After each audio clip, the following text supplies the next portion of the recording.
Allez, messieurs, on y va. Donc, page Tet Zaïn Hamoud Aleph, en bas de la page. Amar Ravada bar Ahava. Enseignement de Ravada. Voilà, vous êtes arrivés. Voilà.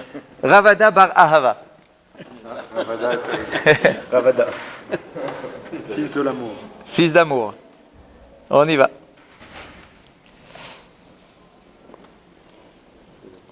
Adam. Adam sheyesh beyado avera. Ou mitvade ve'eno choser ba. Lema hudome. Un homme qui a entre ses mains une faute, une avera. Ou mitvade, chazak, qui confesse sa faute, ça veut dire il est conscient qu'il commet une faute, il regrette sa faute. Ve'eno choserba, ça veut dire il la confesse, mais il ne change pas de comportement. Ça veut dire tu es conscient, tu le dis, j'ai fait une faute, je sais que je fais une faute, mais tu ne changes pas ton comportement, tu restes le même. Lema ou domé, à quoi tu ressembles? À quoi ressemble un homme pareil? Les Adam sheto fait sheretz beyado, sheafilu tovel bechol memot sheba olam, lo altalot vila. À quoi cet homme ressemble? Il ressemble à un homme qui a entre ses mains un reptile mort et qui se trempe au mikvé avec un reptile mort dans les mains.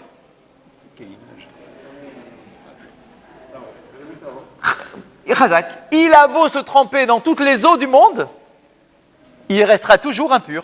Excusez-moi d'interrompre la séance. Bravo. Ça va. Merci, monsieur Lévy. Ceux qui n'ont pas eu. Merci. Merci, monsieur Lévy. Donc, qu'est-ce qu'on est en train de nous dire là?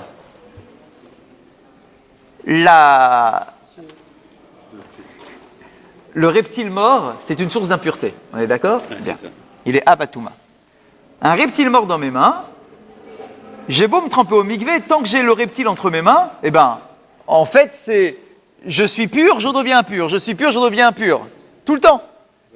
Donc, en fait, c'est un peu ça l'idée. Tu es là, en train de prendre conscience que tu fais une faute.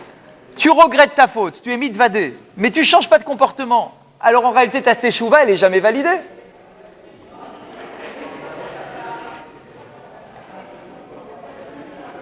Zrako miyado kevan shetaval be'arba imsea miyad altalot vila. Alors que si il suffit qu'il ouvre ses mains, qu'il jette le reptile, dès qu'il se trempe, il est pur. Dès qu'il trempe, il est pur. Ça veut dire quoi? Ça veut dire que dès que toi, tu fais tes chouvas et que tu changes ton comportement, ça y est, c'est bon. Il n'y a pas besoin de plus. Tu changes ton comportement, ça y est, tu es pur. Ça veut dire que la Avera, elle est complètement effacée. La Teshuvah permet à la Avera d'être complètement effacée comme un homme qui se trempe au mikvé, d'accord, et qui devient pur dès qu'il est trempé. Comment ça se passe? Parce que comment peut-on être certain que jusqu'à la fin de ces jours... Ah, alors en fait, on ne peut pas le savoir jusqu'à la fin de ces jours. On peut le savoir au moins, comme dit le Maïmonide sur les halachot sur la Teshuvah, au moins pour savoir si ta Teshuvah a été validée, c'est de se retrouver dans le même environnement et ne pas faire la même faute. Donc la première occurrence, on va dire... Chazak, exactement. C'est ça qui va te permettre de valider les mafreya, ta Teshuvah. Alors quoi? Est-ce que ça veut dire qu'il faut attendre jusque-là pour que ma Teshuvah soit validée? Alors en réalité, si tu avais déjà une bonne intention au début et que tu t'es dit, allez, même quand je me remettrai dans la même situation, je ne commettrai pas la faute, la Teshuvah est déjà validée. C'est déjà un mikvé, maintenant. Mais si, quand tu vas te retrouver dans la même faute, tu ne tiens pas, alors les mafreya, a posteriori, on annulera ta Teshuvah. D'accord, si ta kavana n'était pas suffisamment forte. Là, ici, donc, c'est juste un gars qui va se tremper au mikvé. Il ne doit pas rester avec dans sa main, la source d'impureté. Alors, vous avez compris, c'est une image donc, qui est donnée par la Gemara ici, d'accord, qui compare finalement la faute à un sheretz. C'est bien ce qu'on nous dit. C'est intéressant parce que nous, quand on commet une faute, c'est un reptile mort. Nous, en général... Le reptile mort. C'est une source d'impureté. Particulièrement, Ah oui, c'est la source d'impureté, voilà, par excellence, quoi. On aurait bien voulu te dire, c'est comme si tu tenais un mort dans ta main et que tu te trempais avec, mais c'est un mort, tu vas pas te retrouver avec un bonhomme dans les mains, d'accord. Mais le reptile mort, c'est la référence de l'impureté, d'accord, au niveau de quelque chose qui peut être, voilà, dans notre environnement. Donc c'est pour ça que c'est la référence qui est ici donnée. Donc c'est intéressant de remarquer que quand la Gemara nous parle d'une faute, elle compare une faute à un chéret. Nous, à nos yeux, la faute, elle ressemble plutôt à un bonbon bien sucré. D'accord, quelque chose de très agréable.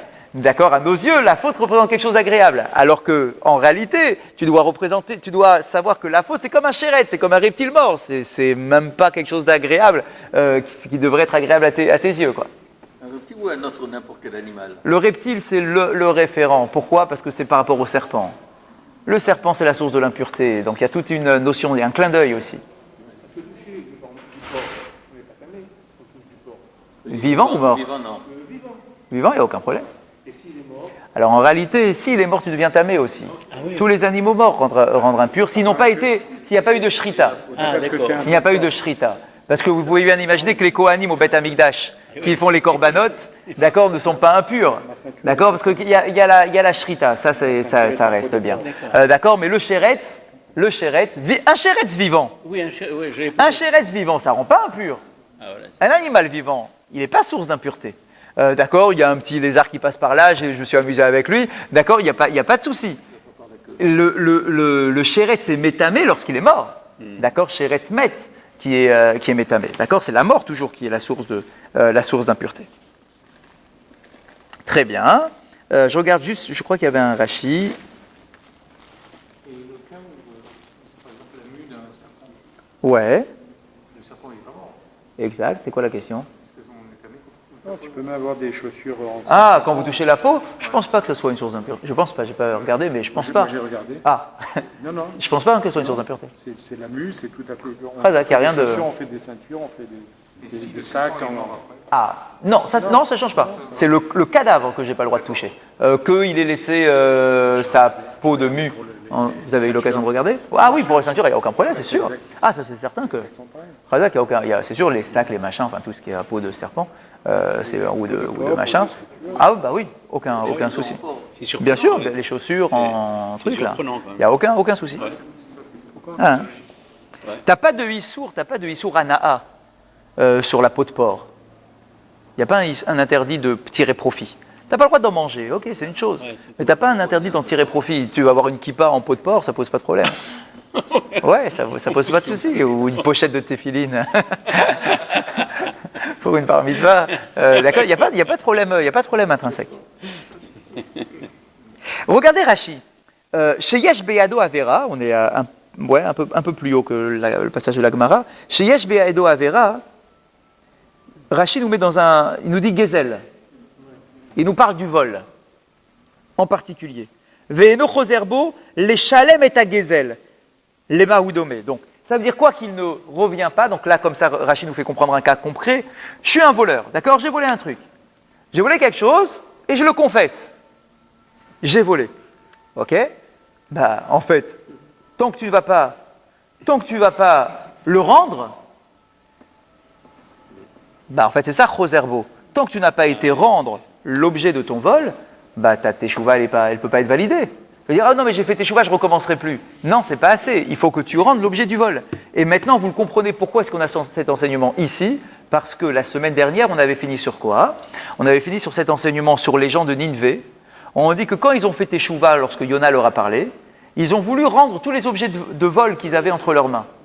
Or, s'ils avaient utilisé des poutres volées pour construire leur maison, la Gemara nous avait dit la semaine dernière qu'ils ont été jusqu'à détruire, démonter, démolir leur maison pour rendre les poutres.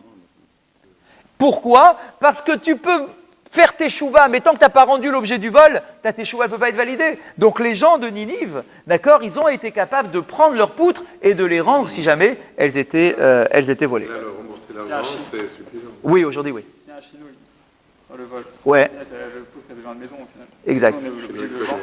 Razak. Aujourd'hui, les commentateurs nous disent que non, en réalité, il suffit tout simplement de rendre l'argent de la valeur de la poutre en question. C'est sûr, parce que tu l'as transformé. Parce que tu l'as transformé, tu l'as travaillé, c'est plus l'objet que tu as volé. Vous voyez ce que je veux dire? Si tu voles un objet comme une poutre et que tu la transformes pour en faire quelque chose, d'accord, c'est plus l'objet que tu as volé. Donc tu devras rembourser la valeur financière, bien évidemment, qui correspond à la poutre. Aussi, oui, bien sûr, aussi. Ok, très bien. On continue.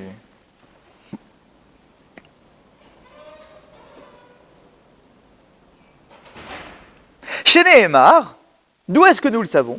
Que dès que je rends l'objet du vol, ça y est, c'est réglé. Modé veozev, Yerucham. Veomer, Nessa leva venu el kapaim, el bashamaim.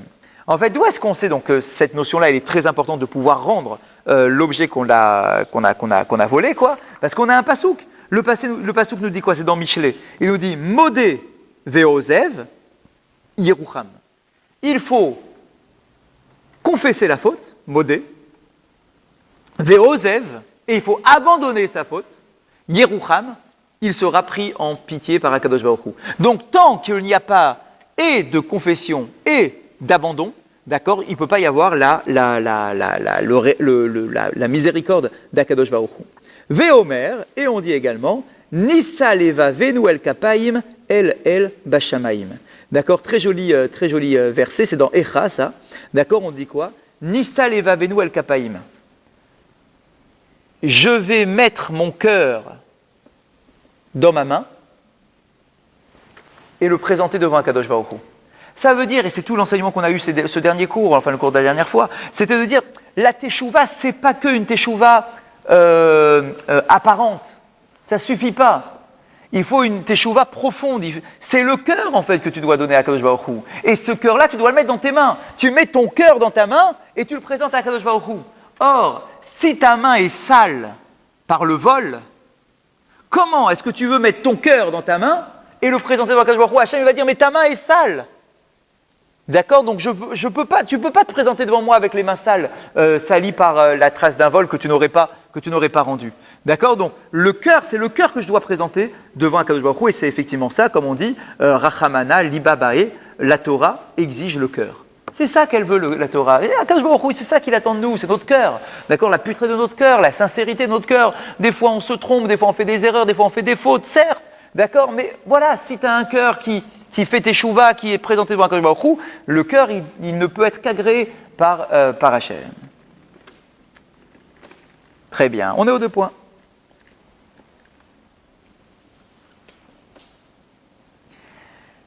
Ensuite, on a dit dans la Mishnah, Amdu bitfila, moridin ifne ateva zaken. Rappelez-vous ce qu'on a vu dans la Mishnah. On avait dit que lorsque on va commencer donc la tfila en question, donc on est les 7 derniers jours de jeûne, on n'a pas de pluie, c'est la panique au sein du clan Israël, d'accord? On a dit quoi? Eh bien qu'il faut choisir un chazan. Bien.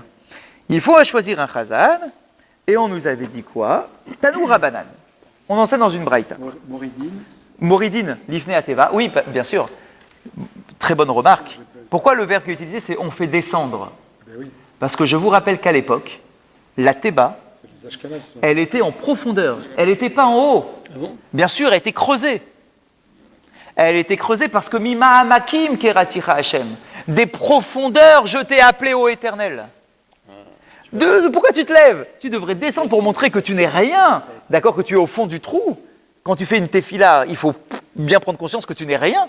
D'accord? Donc pas te mettre en hauteur, au contraire, te mettre en profondeur. Et donc le mot de la Mishnah, à chaque fois qu'on parle d'un chazan, c'est moridin, l'ifne ateva. Tu descends devant la teva. Tu montes pas sur la teva, mais tu descends devant la teva. C'est une très belle image. Exactement, mais on dit moridin. Dans les mots de la Mishnah et de la Gemara, c'est moridin. On descend pour faire la tefila. Et même le cœur, quoi, même si physiquement c'est en hauteur, mais le cœur, il doit être complètement devant Akadosh Baruch Hu. Tanou Rabanan. Amdu bitfila afal pi sheyesham zaken vechacham el moridin ifne ateva ila adam haragil. Ah, très intéressant. Le choix du chazan. Quel chazan est-ce qu'on doit choisir pour faire les fameuses téphilotes du jour de jeûne? Il nous dit, écoutez bien cette phrase, bien qu'il y ait dans l'assistance un zaken et un chacham Ça veut dire des rabbanim, des talmidei chachamim, des gens qui savent étudier, qui... Celui que tu enverras sur la Teva, c'est pas eux. Ça sera quelqu'un qui a l'habitude de faire la tefila. Quelqu'un qui a l'habitude de prononcer les mots de la tefila, que ça soit fluide, que ça soit agréable, etc. C'est lui qui passe devant la Teva. C'est-à-dire, et c'est ça qu'on est en train de nous dire, chacun a sa place. Le Rav, c'est pas forcément celui qui fait la dracha. Rappelez-vous la semaine dernière, on avait dit que celui qui fait la dracha, c'est quelqu'un qui est capable de faire pleurer les gens. Parce qu'il faut faire pleurer les gens pour leur faire teshuva. C'est pas forcément le Rav qui est lui, celui de la halacha. T'as un Rav qui est spécialisé dans la halacha. C'est peut-être pas lui qui sait parler aux gens pour les sensibiliser. T'en as un qui sait parler aux gens. C'est peut-être pas à lui qu'on va poser les questions d'halacha, de détails d'halacha. Eh bien, celui qui va faire la tefila, c'est pas ni le Rav, ni le darshan, c'est le chazan. Chacun a sa place, chacun sait faire ce qu'il sait faire. D'accord? Donc, pour faire la tefila, qui on va envoyer? Ragil. Quelqu'un qui a l'habitude de faire la tefila, qui sait prononcer la tefila. Je vous rappelle qu'à l'époque, il n'y avait pas de sidour, il n'y avait pas de livre. Il faut connaître la tefila par cœur, il faut avoir l'habitude de la prononcer, il faut avoir l'habitude de gérer la pression du regard de la communauté qui est toujours rivée sur le chazan, etc. Voilà, quelqu'un qui a l'habitude. Et donc on nous dit, Ezéou Ragil. Alors, mais Ici, c'est comme le jour où il y a un jeune collectif. j'ai pas fini, on n'a pas fini, on avance encore, mais Razak, la remarque est très très bonne. On y arrive. Ezéou Ragil. Alors ok, mais c'est quoi un habitué? Qu'est-ce qu'on appelle un habitué? Rabbi Yehuda Omer. Écoutez bien. Metupal ve'enlo. C'est un homme qui est metupal. C'est quoi un homme metupal? Rashi. Regardez Rashi. Metupal ve'enlo. Metupal, normalement, c'est quelqu'un qui est occupé. D'accord? Quelqu'un qui est occupé et qui n'a pas. Ça veut dire quoi, Rashi? Yeshlo tefelim ve'enu bema leitparnes.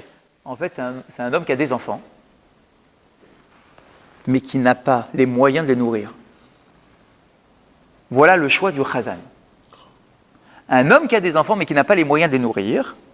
Chez Libo doeg alav. Parce qu'il faut quelqu'un qui a le cœur brisé par nature. Un homme qui soit au fond du trou. Parce qu'il a déjà plein de soucis. Eh bien, lui, quand il va faire cette fila le jour de jeûne, il sait c'est quoi demander de la nourriture. Il sait ce que représente être un jour où on n'a pas d'eau, on n'a pas de pluie depuis des semaines et des semaines. Il sait c'est quoi vivre sans avoir les moyens de nourrir quelqu'un. Et donc lui, cette fila, elle sera beaucoup plus puissante que quelqu'un qui est riche, qui a les moyens, qui est bien à l'aise, etc. Il se dit, bon, ça va, même s'il n'y a pas de pluie, ça va, j'ai de quoi, j'ai à la maison. Pourquoi on l'appelle Ragil dans ce cas-là?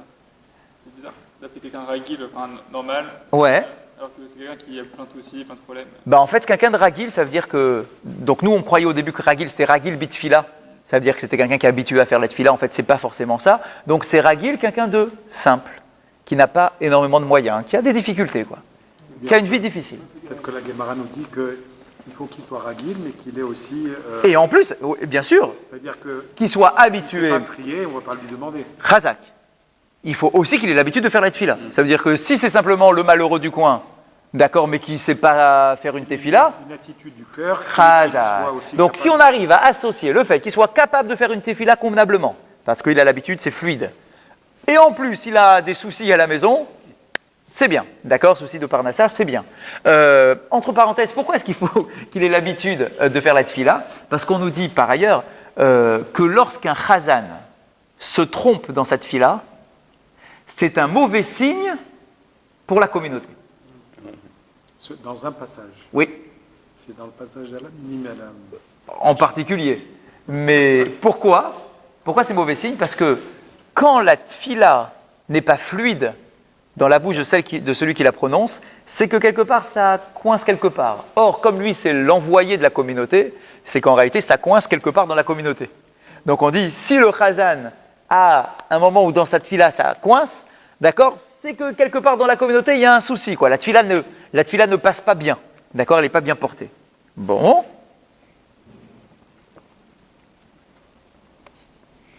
On continue. L'Agmara, Veyeshlo Yegia Basadeh. Alors, et il faut également, donc il a des enfants, il n'a pas beaucoup d'argent, mais il faut également Yegia Basadeh. Alors, c'est quoi Yegia Basadeh? Il faut qu'il se fatigue dans les champs. Yegia, c'est fatiguer. Rashi, chez Mitkaven Yoter Bitfilat Akshamim. Ah, pas mal. Ah, il faut qu'il soit concerné. Khazak. Il faut un homme concerné. C'est-à-dire, il faut qu'il ait une parcelle de terre.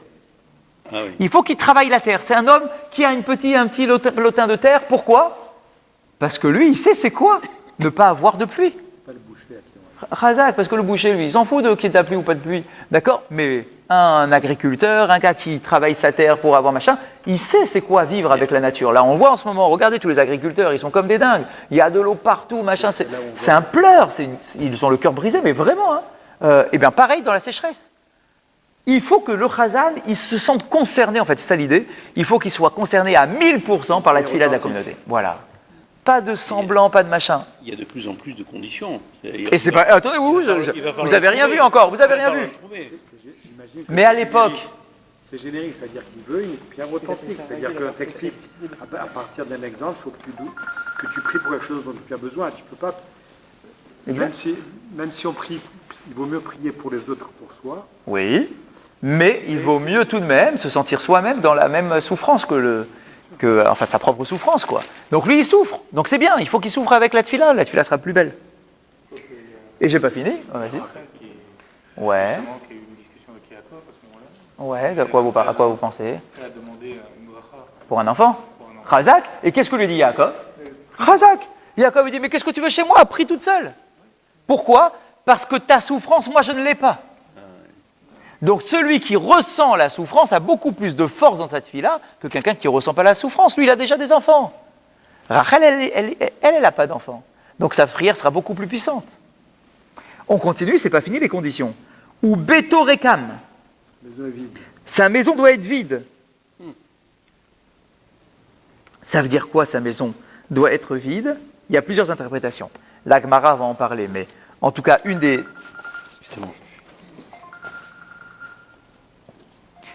interprétations de Beto Rekam, sa maison est vide.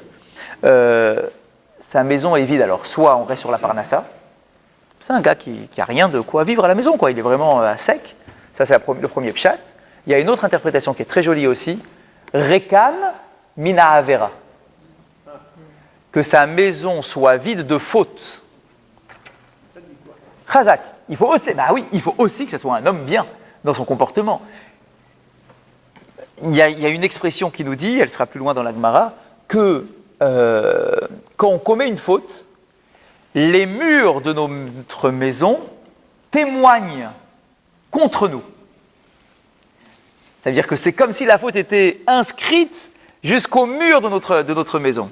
Donc là, il faut que les murs de nos maisons soient propres, qu'il n'y ait pas de faute, que personne ne puisse nous accuser. D'accord? Même les murs de notre maison ne nous accusent pas. Pas simplement quand je suis à l'extérieur, mais même quand je suis à l'intérieur, je ne commets pas de faute. Même ma maison est propre, ma maison est vide de faute. Et normalement, il doit faire en sorte non seulement lui-même de ne pas commettre de faute, et également les membres de sa famille. Alors vous allez dire, mais c'est impossible. Ouais, il a des enfants. Chazak. Ils n'ont pas fait la bar mitzvah. Alors, soit il a des enfants, ils sont encore jeunes, et là ça va, mais tu vas me dire, mais attends, mais c'est impossible. Je peux contrôler moi, mais contrôler mes enfants, je ne sais pas. Une fois, je ne parle pas des petits, mais ils grandissent à un moment, etc. D'accord? Je ne suis pas le maître de leur comportement. Alors les commentateurs nous disent, tant que tu as le pouvoir de transmission et d'éducation, alors tu es responsable des fautes de tes enfants. Si tes enfants sont complètement indépendants et qu'ils rejettent le joug de ta parole, d'accord? Alors là, du coup, c'est bon, t'es pas tour, d'accord? T'es pas responsable à ce point-là, quoi. D'accord? Donc, tant que les enfants sont petits, c'est ta responsabilité. Mais après, ça y est. Ou pirko nae. Regardez Rashi, sa part est belle. Ça veut dire quoi, sa part est belle? Rashi dit, mefaresh le kaman. Je t'expliquerai ça, on t'expliquera ça dans la Gemara. Donc, vas-y, avance. Ok, j'avance. Ou shval berech. Rashi, Anav. Il faut qu'il soit humble. Un chazan orgueilleux, c'est pas possible. Sa prière ne peut pas passer, un chazan orgueilleux. Il doit être humble, il doit s'effacer pour faire passer la tefila de tout le monde, justement. Umrutse laram. Rashi, noach la beriot, ou maskimin les tfilato. Condition fondamentale pour un chazan, il faut qu'il soit accepté par la communauté. C'est pas les mêmes conditions Cohen. qu'un témoin ou un... Non, pour un témoin, non. Un témoin, il ne doit pas avoir de faute, etc. Mais si personne ne l'aime, ce n'est pas un problème. Alors qu'un chazan, ouais, ça c'est un autre sujet, bien sûr, mais tu as raison. Le chazan, il faut qu'il soit meroutse la tzibour. Il faut qu'il soit accepté par la communauté. C'est-à-dire, il ne peut pas s'imposer à la communauté. C'est normal, il est shaliar tzibour. Il est censé être envoyé par le klal. Donc il ne peut pas s'imposer au klal. Il doit être choisi par le klal, il doit être accepté par le klal. Et Rashi le dit bien, noach la briotte. Il doit être aimé par les gens. Ou maskimi litfilato. Et il faut que les gens, finalement, maskimi litfilato, ça veut dire il faut que les gens se retrouvent à travers cette fila. Ça veut dire que je dois finalement m'approprier la tfila du chazan. Et pour ce faire, il faut que j'aime le chazan. Je dois l'aimer. Le chazan doit être aimé par la communauté. Il est engagé, on ne peut pas savoir s'il va être aimé ou pas C'est aimé. une question ici. Qu'est-ce que vous dites? Allez-y. Non, ici, c'est la communauté qui fait les jeunes. On se connaît tous. C'est quelqu'un d'extérieur. Pourquoi ça va être quelqu'un de... Bah là, vous êtes bien dans le contexte. On est un jour de jeûne. On est au 7e jour, des 7 derniers jours de jeûne. On est tous toute la communauté, donc partout dans la rue. Il y a plein de communautés dans la rue. D'accord? On va être là en train de faire la tefila. On est tous angoissés, etc. Il y a un moment où on va se lever, on va choisir un chazan. Ok? Pour faire la tefila. Eh bien, on va prendre parmi nous celui qui est aimé par tout le monde. Voilà. Quelqu'un qui est capable de faire la tefila, qui a toutes ses qualités, qui a l'habitude, et qui est aimé par les gens. Un chazan doit être aimé par les gens, sinon ça ne peut pas coller.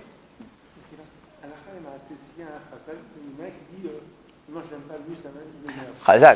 Alors, on a exactement la même question pour le Kohen. On a exactement la même question dans la halakha sur le Kohen. Normalement, le Kohen, pour faire Birkat Kohanim, doit être aimé par tout le monde, et lui, il doit aimer tout le monde. Alors les Chachamim posent la question, ils disent, quoi, tout le monde? Mais c'est impossible. Là, on est 200 personnes le Shabbat. Quoi, sur les 200 personnes, il n'y a pas un qui t'aime pas? Avec qui t'es fâché, t'as eu un petit truc, machin, quoi, c'est impossible. Les Chachamim répondent, ils disent, non, en réalité, effectivement, si c'est un gars, 2 gars, enfin ça va, quoi, c'est pas possible sinon. Mais il faut que, de manière générale, ce soit quelqu'un d'aimé. C'est pas un gars à problème. Un gars à problème, effectivement, ça c'est un souci. Et si c'est un Cohen et que c'est un gars à problème, il ne monte pas. Oui, effectivement. Effectivement, si c'est un gars source de problème, qui se dispute avec tout le monde tout le temps, effectivement, il ne peut pas faire Birkat Kohanim. Mais, allez, il y en a un qui l'aime pas trop, bah, ok, on ne peut pas, c'est ingérable sinon. Pour le Chazan, c'est pareil. Il faut qu'il soit accepté par le klal. Ok, normalement, il y a des commentateurs sur cette Gemara qui nous disent que le Chazan, il doit aller vers tout le monde. Il doit être bien avec tout le monde, il doit s'arranger avec tout le monde. Dès qu'il y a un petit souci, il doit régler le problème avec tout le monde. Ok, tant que faire se peut, quoi. Il y a toujours une limite à tout. Une personne, des fois, qui a un sale caractère, tu ne peux pas t'arranger avec. Ok, mais on va dire dans l'état d'esprit, quoi, général. Il faut que ce soit un homme qui soit aimé par les gens. Les commentateurs vont nous dire, ce point-là est des fois même plus important que des petits détails au niveau de sa religiosité, entre guillemets, dans les petits détails, etc. S'il est aimé par tout le monde, allez, vas-y, c'est bien, ça passe. Alors, je ne parle pas de quelqu'un qui irait transgresser le Mechal el Shabbat, je ne parle pas du tout de ça. Mais des fois, des petits détails, des trucs. On dit, s'il est Meroutse Lahan, allez, ça passe. La tefila, elle va passer. Vas-y, c'est bon. Parce qu'il est Shaliar Tzibour. D'un autre côté, c'est-à-dire que les Kohen, par définition, ils doivent t'aimer pour pouvoir faire la bénédiction. Exact. C'est réciproque. Normalement, oui. Normalement, oui. Quand tu aimes, exactement. C'est clair. C'est clair. Tous les Kohen que je connais, il n'y a pas au C'est pas fini. Veyeshlo Nerima. des colos. Vekolo arev. Il doit être agréable et bien chanté. Eh ben oui, quand même, oui, c'est quand même un chazan. J'ai pas pris, c'est pour ça qu'il nous dit, c'est pas forcément le Rav, c'est pas forcément le Darshan, parce que peut-être qu'eux ils savent pas chanter. C'est quelqu'un qui sait chanter. On a envie que cette fila passe, c'est-à-dire que même les jours de jeûne, c'est quand même une fila qui doit être agréable.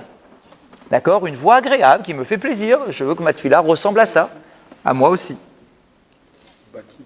Ou Baki, Likrot Batora, ou Manevi, ou Baketuvim. Allez, c'est parti. Et il faut qu'il soit spécialiste, qu'il ait l'habitude de lire les versets de la Torah, les versets des Nevi'im, les versets des Ketuvim, un expert en Tanakh. Allez hop là, on a exclu 95% des Chazanim du commerce. Hein. D'accord, c'est terrible. D'accord. Et on nous dit, mais pourquoi? Mais parce que la tfila, elle est pleine de psukim. Il faut que tu aies l'habitude de lire les psukim, de tac, que ça soit fluide, que ça soit bien.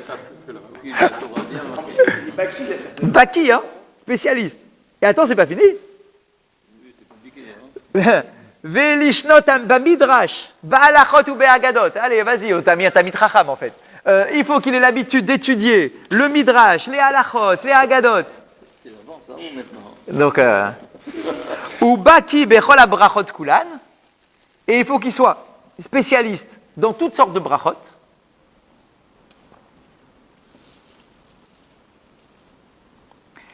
Et voilà donc les conditions pour être Hazan. Le Rambam pose la question. Le Rambam pose la question, ça va répondre à votre question et à la vôtre, pour savoir est-ce que ces conditions sont des conditions pour tous les jours de l'année ou bien juste pour les 7 jours de jeûne. C'est pas évident. C'est pas évident que ce soit que pour les jours de jeûne. Ouais. C'est dur, hein. Très dur. C'est une sélection qui est drastique. Comment tu vas trouver un chazan qui connaisse autant de choses, quoi. Il faut un tamid chacham. C'est un tamid chacham. D'accord, c'est pas évident. En plus, quand on dit kolo arev, est-ce que c'est ici kolo arev? Oui, c'est ça. Neima, tac. C'est normal.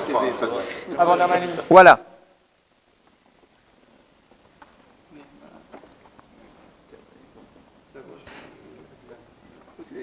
C'est ça. Besomekala chez Moshe Chalev. Il faut que ça soit léger quand même, une voix agréable qui tire le cœur des gens.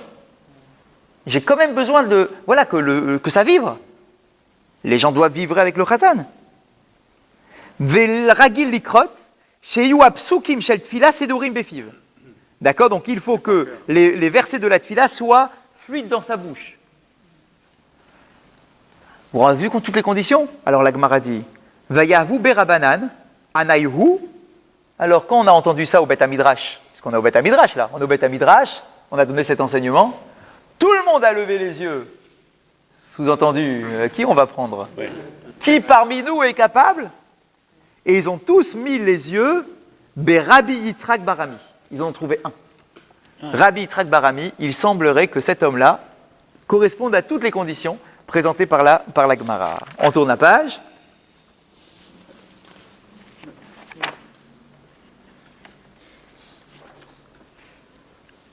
D'accord, et voilà, juste pour arriver aux 2 points. Haïnou metupal, d'accord, mettre metupal, comme on l'a dit tout à l'heure, ve'enlo, qu'est-ce que ça veut dire être metupal et ne pas avoir?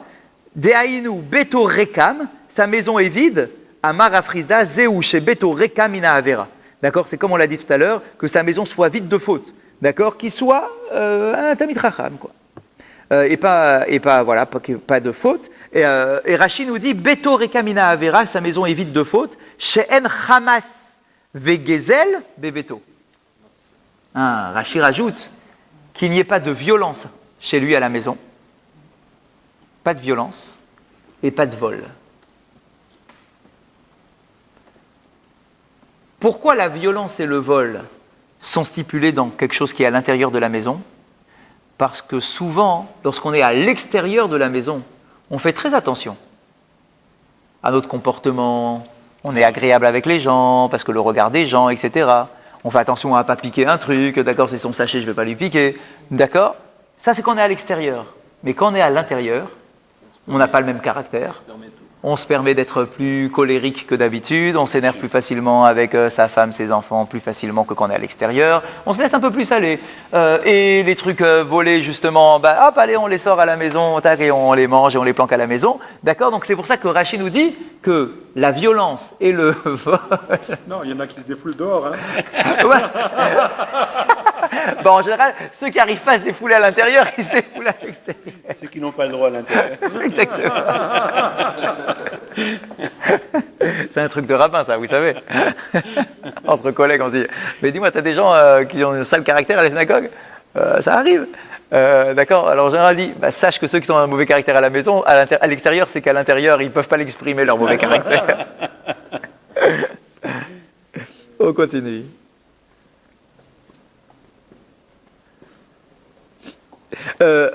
Pirkonae. Donc on est aux 2 points, 3e ligne. Pirkonae, on a dit, Rachid a dit, on verra dans la Gemara. Donc c'est ici. Pirkonae. Ça paraît belle. Ça veut dire quoi, ça paraît belle? Ça veut rien dire. Amar Abaye, Ze, Shelo Yatsa, Shemra, Beyal Duto. Dans son enfance. Waouh. C'est un homme. Alors regardez Rachid. Afil ou Kesheam Adal Bechurato, Ayana e Beli Shemra. C'est un truc incroyable. Il faut que ça soit un homme qui ait une bonne réputation, religieuse je parle, depuis qu'il est jeune. Depuis qu'il est jeune homme. C'est ça, Pirkonae. Lorsqu'il était Pérec, Pérec en fait c'est la jeunesse. Quand il était jeune, il avait déjà, ça veut dire qu'il n'a pas de mauvaise réputation sur ce Khazan. Il n'y a pas de mauvaise rumeur, etc. depuis qu'il est jeune homme. Pas depuis qu'il est enfant, depuis qu'il est jeune homme. Ça veut dire que même jeune homme, il était capable de faire attention à son comportement. C'est dur, hein? Alors Khazak, alors bien évidemment, s'il a fait Teshuvah, ça va. Mais il faut que, voilà. C'est pas simplement, c'est aussi les enfants expriment le désordre de Macom, forcément. Aussi. C'est ça ce que ça veut dire. Puis ils gardent des traces souvent. Une fois, je suis rare qui avait volé quelque chose quand il était tout petit, et il s'en est rappelé adulte, et il est parti rembourser ce qu'il avait volé à l'âge de 4-5 ans. Faut dire que je vous paie pour être propre même de son enfance, quoi. Très bien.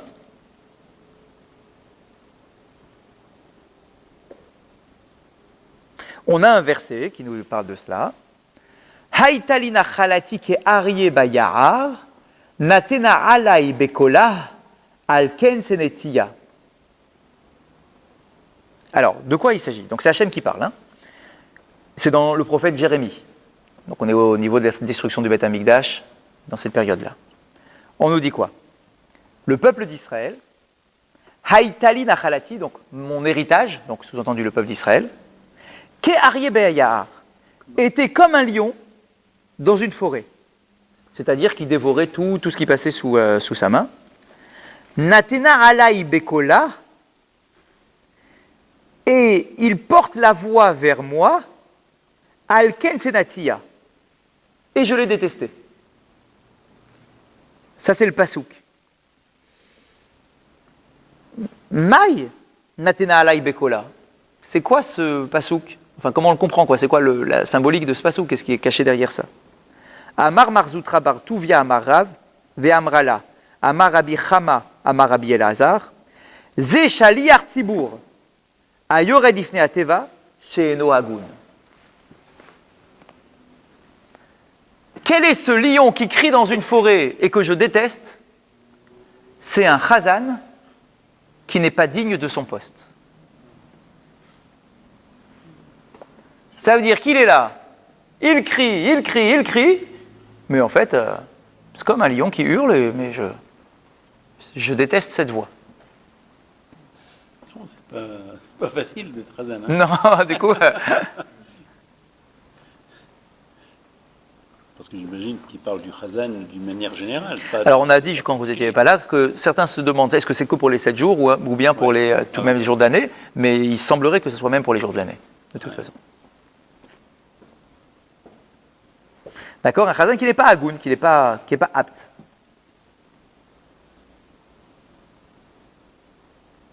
Dans les commentaires, on dit c'est quoi un chazan qui n'est pas apte? Parce qu'on a déjà donné des conditions. Est-ce que maintenant il y a une nouvelle condition qui s'appelle Agoun? Mais qu'est-ce qui est sous-entendu dans la condition Agoun? Parce que j'ai déjà eu plein de conditions. Qu'il soit accepté par tout le monde, qu'il chante bien. Qu'est-ce qu'il y a de plus? Est-ce que c'est un truc en plus maintenant qu'on appelle Agoun? Pour savoir est-ce que sa voix va être acceptée par Hachem? Il y a deux interprétations.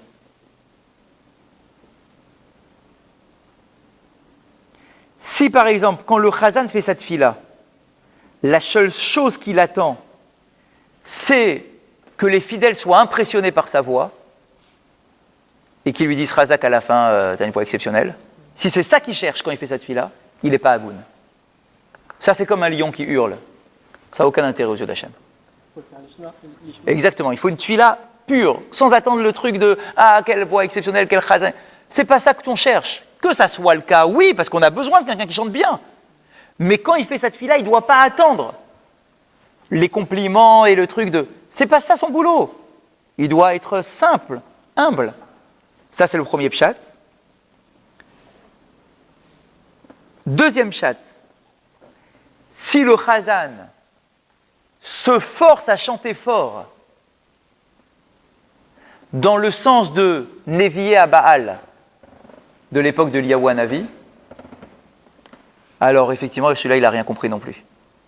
De quoi il s'agit? Je vous rappelle, à l'époque d'Eliyahu Hanavi, il y a eu une compétition entre Eliyahu Hanavi et les autres prophètes des dieux étrangers. Ouais, c'est ça. Qui essayaient de montrer que eux avaient raison et que Eliyahu, lui, n'était pas le vrai prophète. D'accord? Ils ont fait une sorte de compétition, de battle de prophètes. D'accord? Et en fait, le truc était quoi? C'est que eux, ils ont fait leur sacrifice, mais ils n'ont pas été exaucés. D'accord? Ils n'ont pas été exaucés. Et Eliyahu Hanavi, pour les taquiner un peu, dit mais criez plus fort, peut-être que votre Dieu ne vous entend pas, peut-être qu'il est occupé, ou peut-être qu'il dort. Criez fort. Exactement. Alors que lui, Eliyahu Hanavi, a fait la tfila bidmama. D'accord, très délicatement. Et il a été exaucé. Ça veut dire quoi? C'est-à-dire que le Chazan, ici, pourquoi tu hurles? T'as pas besoin. D'accord? Si c'est hurler pour hurler, ça n'a pas de sens. D'accord? Ça ressemble à un lion qui rugit dans la forêt. Donc il faut qu'il soit hagoun. Donc premièrement, il faut qu'il le fasse avec beaucoup d'humilité sans attendre les félicitations du public. D'accord? Et il faut aussi qu'il ait la voix qui corresponde bien évidemment au makom, quoi. Bien évidemment, si c'est grand, alors il faut une voix puissante.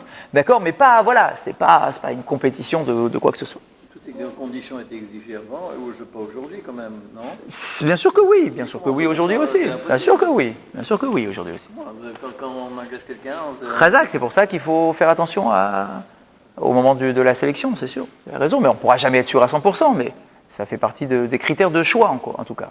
Pourquoi on fait l'exemple, je sais pas, d'un oiseau comme un corbeau qui ne chante pas comme un corbeau, c'est moins méchant, quoi. On peut dire un lion, c'est bizarre comme exemple. Dire qu'il prie comme un lion. Quelqu'un qui chante comme un corbeau, ça il chante très mal, et il n'est pas agréable.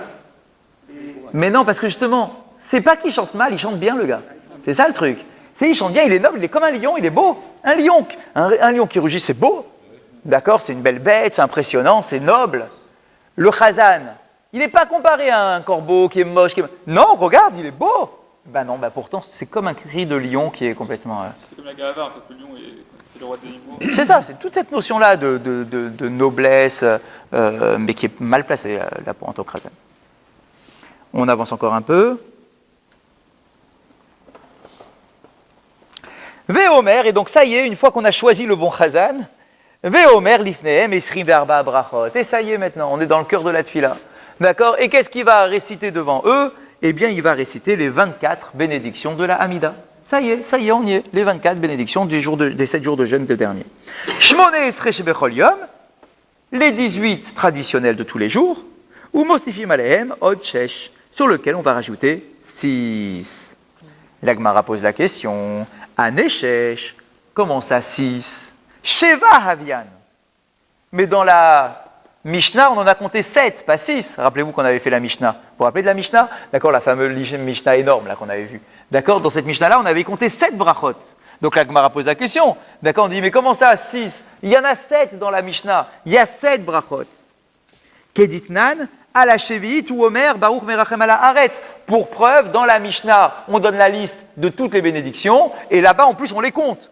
Pour la première, voilà la première bénédiction. La deuxième, la voilà. Et il y a un moment, on arrive à dire, et la 7e, la voilà.